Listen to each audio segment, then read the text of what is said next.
The library, a sanctuary of quiet whispers and the scent of aging paper brought them together. Not physically, not yet. Their connection began with a worn copy of Jane Eyre, a name etched on the inside cover, Elijah. Intrigued, she slipped a note between the pages, her own name, Olivia, penned with a hopeful flourish. A simple question, "Do you believe in soulmates?" sparked a conversation neither could have anticipated.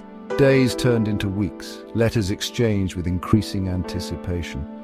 Olivia, a florist with a poet's soul, found solace in Elijah's words, a struggling musician living miles away. His letters, filled with raw honesty and a shared love for the written word, resonated deep within her. Each letter a brushstroke painting a portrait of the other, unseen yet vividly imagined.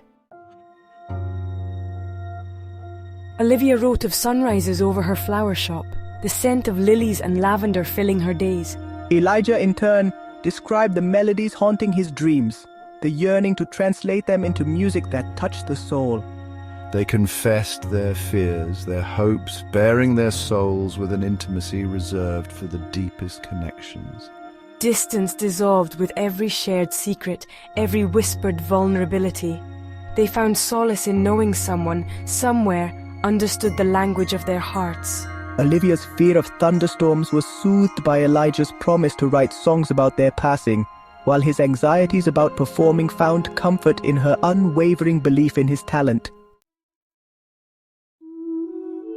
They began to dream of shared experiences, imagining walks along moonlit beaches, picnics under star-studded skies. Olivia would describe the taste of the pastries she baked, wishing she could share them with Elijah. He, in turn, poured his longing into his music, composing melodies that echoed the emotions swirling within them. Their letters became a shared world, a sanctuary built on trust, vulnerability, and the burgeoning hope that someday their paths might truly converge.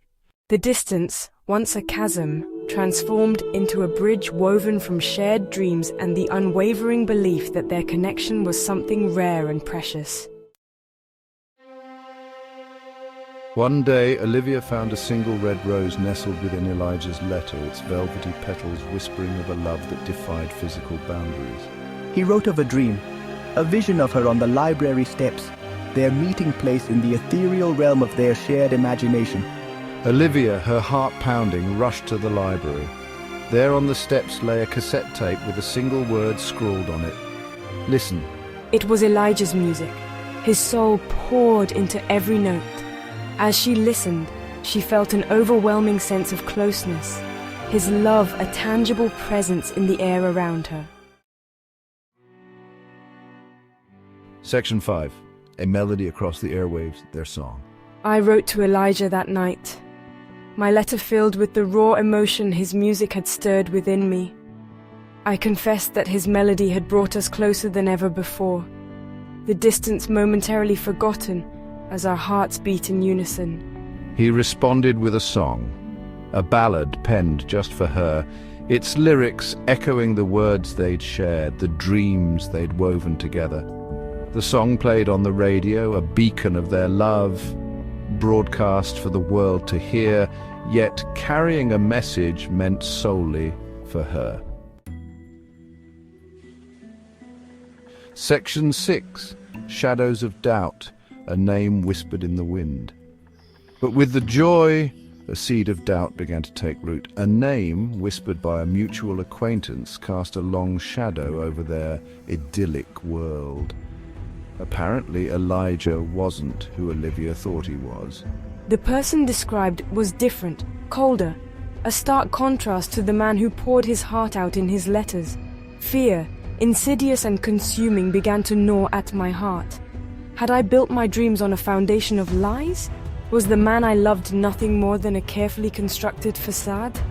The thought was unbearable, a betrayal that threatened to shatter the fragile world we had created. The thought was unbearable, a betrayal that threatened to shatter the fragile world they had created. Section 7. Silence falls, a heart held hostage by fear. Paralyzed by fear and uncertainty, I found myself unable to write.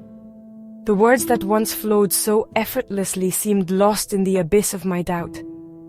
Days turned into weeks. each unanswered letter a heavy weight on my heart.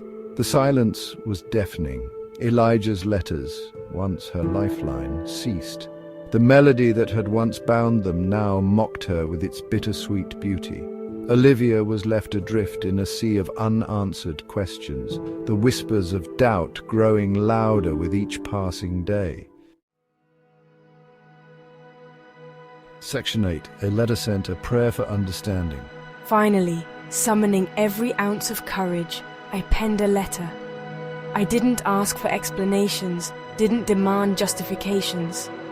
I simply laid bare my heart, expressing my confusion, my fear, and my lingering hope that the man I loved was not a stranger after all. She addressed the letter to the library, their sanctuary, their connection to the tangible world. It was a gamble, a desperate plea cast into the void, a prayer for understanding and a glimmer of hope in the encroaching darkness. Section 9. Beneath the clock tower, two souls entwined. Days later, I found myself drawn back to the library. My steps faltered as I neared the clock tower, our designated meeting place should fate ever intervene.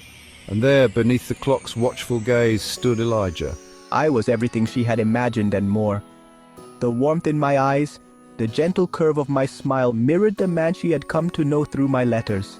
As their eyes met, a silent understanding passed between them, a recognition that transcended words and defied the doubts that had threatened to tear them apart. Section 10. Love's enduring whisper, a bond forged in faith. I didn't offer excuses, didn't shy away from her questions. I simply told her my truth, a tale of past mistakes and a present yearning for redemption. And in that moment of vulnerability, I understood. Their love story wasn't a fairy tale, but a testament to the enduring power of connection, forgiveness, and unwavering faith. It was a love forged in ink and moonlight, nurtured by shared dreams and tested by the fires of doubt. It was, in its purest form, a testament to the whispers of the heart, a love story for the ages.